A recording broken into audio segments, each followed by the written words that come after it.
तो आप सभी का हमारी चैनल एजुकेशन एसकेजी पर फिर से आपका सभी का स्वागत है। तो आज की हम हमारी वीडियो लेकर आए यास का निरुक्त का प्रयोजन लिखता हूँ, यानी कि निरुक्त के अध्ययन के क्या प्रयोजन है और यास के अनुसार इसे स्पष्ट करना है। ठीक है, यास का कौन है? निरुक्त के जो लेखक है। ठीक है, तो अब जो हमारा उत्तर है वेद के, और जो ये हमारी बुक है एग्जाम नोट है स्टूडेंट का, जो वैदिक संहिता जो प्रश्न पत्र एक जो हमारा, ठीक है।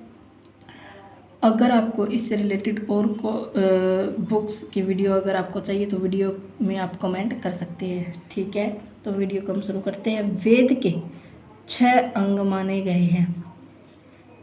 क्या है? वेद के कितने अंग हैं? 6 अंग हैं। शिक्षा, कल्प, व्याकरण, निरुक्त और छंद व ज्योतिष। और हम किसके बारे में पढ़ रहे हैं? निरुक्त। संस्कृत व्याकरण में प्राय शब्दों व पदों की व्यक्तिगत व्याख्या की जाती है, जबकि निरुक्त में वैदिक शब्दों पर विचार किया जाता है। यानी कि जो व्याकरण है उसमें क्या शब्दों और पदों के बारे में उनकी व्याख्या की जाती है, लेकिन निरुक्त में क्या वैदिक जो शब्द होते हैं उनके बारे में बात की जाती है तथा उनकी सार्थकता सिद्ध की जाती है। वो सिद्ध किए जाते हैं। ये है कैसे? ये किसके है? इनका अर्थ क्या है? निरुक्त की दीर्घकालीन परंपरा में देखा जाता है कि वहाँ वेदों की विधि मंत्रों में समुचित व्याख्या की गई है। सॉरी, एक लाइन छूट गई। शब्दों पर विचार किया जाता है, उनकी सार्थकता सिद्ध की जाती है। निरुक्त की दीर्घकालीन परंपरा में देखा जाता है कि वह वेदों के विविध मंत्रों की समुचित व्याख्या की गई है। यास्क ने भी निरुक्त में यहाँ वैदिक मंत्रों की व्याख्या की है।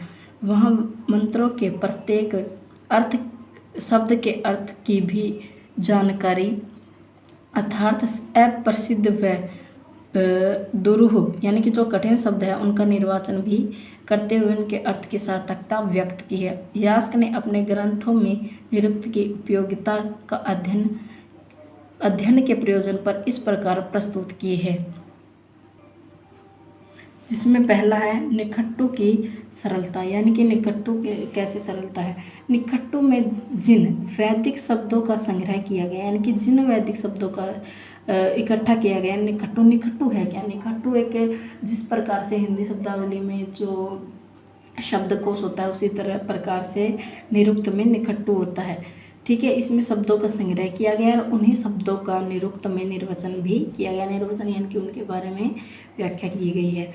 ठीक है, और मंत्रों के दूसरा है मंत्रों के अर्थ स्पष्ट करना। यानी कि निरुक्त का सबसे बड़ा प्रयोजन यानी कि सबसे बड़ा महत्व ये है कि वेदों के मंत्रों की समुचित व्याख्या करके उनका वास्तविक अर्थ बताना, यानी कि सही अर्थ उनका क्या है। यास्क का यही कथन है, यद्यपि इदम अंतरेणम मंत्रे व्यर्थ प्रत्ययो न विद्यते। यानी कि इनका समुचित व्याख्या करके उनके वास्तविक अर्थ को बताना। ठीक है, अर्थात निरुक्त के अध्ययन के बिना वैदिक मंत्रों के अर्थ का ज्ञान ही नहीं होता। यानी कि अगर हम निरुक्त के जो अध्ययन है यानी कि जो इनके शब्दकोश का अर्थ ही नहीं समझे तो जो वैदिक मंत्र है उनका हमें ज्ञान नहीं होगा। वैदिक मंत्रों को पढ़कर उनके अर्थों की जानकारी पाठक के लिए परम आवश्यक है। यानी कि जो भी इनको पढ़ता है उनके लिए सबसे महत्वपूर्ण है क्या है? निरुक्त के मंत्रों को अर्थ समझना। ठीक है, व्याकरण का समुचित ज्ञान कराना। निरुक्त के अध्ययन करने से वैदिक व्याकरण का भी समुचित यानी कि पूरा का पूरा ज्ञान हो जाता है। और क्योंकि मंत्रों के अर्थ को ज्ञात करने के लिए शब्दों के स्वर व संस्कार यानी कि प्रकृति प्रत्यय और समुचित ज्ञान हो जाता है। अंतर निरुक्त जहाँ मंत्रों के अर्थ ज्ञान का स्रोत है वहाँ व्याकरण की पूर्णता भी है। यानी कि जहाँ हमें शब्दों का ज्ञान हो जाए उनका अर्थ का पता चल जाए तो वहाँ क्या हमें व्याकरण की पूर्णतः जानकारी प्राप्त हो जाती है। जैसा कि यास्क ने कहा है, तद इदम विद्यास्थानम व्याकरणस्य कार्यम कात्सत्यकर्यम। ठीक है, अर्थात यह निरुक्त शास्त्र विद्या का स्थान है तथा व्याकरण का पूरक है। ठीक है, नंबर 4 है पद विभाग का ज्ञान कराना। निरुक्त का अन्य प्रयोजन यह है कि पद विज्ञान भाग को बताना या पद पाठ का ज्ञान कराना। इसका निरुक्त का जैसे पद विभाग है यानी कि जिस तरह से अलग अलग विभाग होते हैं इसलिए पद पाठ का ज्ञान कराना। यानी कि पद पाठ कैसे किया जाता है उसका ज्ञान कराना। इसमें क्या कहना होता है इसके बारे में? निरुक्त से ही ज्ञात होता है। नाम, अख्यात, उपसर्ग, निपात कहाँ कहाँ पर, जैसा कि यास्क ने कहा है अत अपि अंतरेण पद भागो विभागो न विद्यते। अर्थात इस शास्त्र में बिना पद विभाग संभव ही नहीं है कि वैदिक पद किस प्रकार बने हैं, उनका समुचित ज्ञान निरुक्त से ही होता है। अगर हम निरुक्त को जान लेते हैं तो हमें वैदिक पदों के बारे में भी जानकारी आ जाती है, तभी मंत्रों का अर्थ ज्ञात होता है। जैसे नंबर 1 अवसाय पद दवते रुद्र मृलो, हे रुद्र पैर वाले गाय के लिए कृपा करो। अवसायसवान यानी कि घोड़ों को खोलने पर इन दो मंत्रों में अवसाय पद आया है। पहले मंत्र में अवसाय पद का अव उपसर्ग पूर्वक है और अस धातु से चतुर्थी एक वचन है। दूसरे मंत्र में अ उपसर्ग पूर्व प धातु से सयप प्रत्यय जोड़कर बना है। पहले मंत्र में पद विभाग नहीं करते तथा दूसरे मंत्र में पद विभाग करते हैं।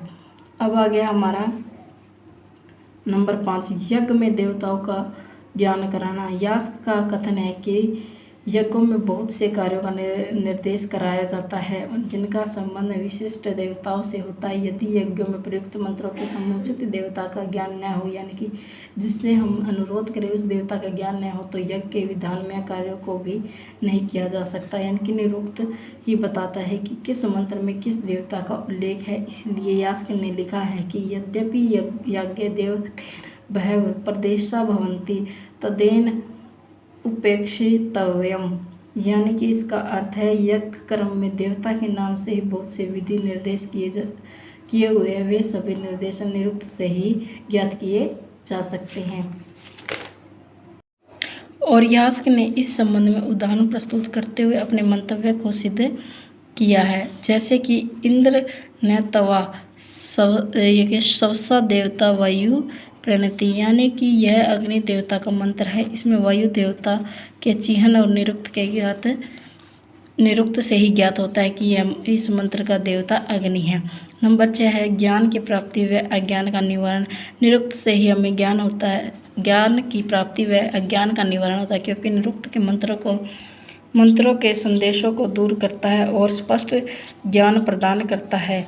अंततः यास्क का कथन है कि अथापि ज्ञान प्रशंसा भवती अज्ञान निंदा च, यानी कि जो लोग क्योंकि लोग में क्या है, ज्ञान की प्रशंसा और अज्ञान की निंदा होती है, उसी प्रकार ज्ञानी व्यक्ति की प्रशंसा और अज्ञानी व्यक्ति की निंदा होती है। इसी विषय में यास्क ने कहा है कि निरुक्त का ज्ञाता है, वैदिक मंत्रों का जानकार है। कौन है? यास्क ने कहा है कि निरुक्त क्या है, वैदिक मंत्रों का जानकार है। निरुक्त के ज्ञान के बिना मानो उसी प्रकार ठूठ है, यानी कि खाली है। जिस प्रकार वृक्ष में अगर पत्ते फूल वगैरह ना हो, यानी कि फल पुष्प फूल पत्ते ना हो, तो वह जो वृक्ष है वो क्या है, खाली है। ठीक है। अथवा वह बोझ ढोने वाले उस गधे के समान है जिसके कंधे पर मीठे फल है लेकिन वह उन फल का स्वाद भी नहीं जानता। निरुक्त ही वैदिक ज्ञान की प्राप्ति का समाधान है। यास्क ने यह स्पष्ट किया है कि वह व्यक्ति मूर्ख है जो मंत्रों का ज्ञान नहीं जानता, यानी कि उसने कंठस्थ तो कर लेता है, याद तो कर लेता, लेकिन उनका जो अर्थ है, महत्व है, वो नहीं जानता। वह देववाणी को देखता हुआ भी अनदेखा करता है, यानी कि अर्थात है सुनता हुआ भी अनसुना करता है।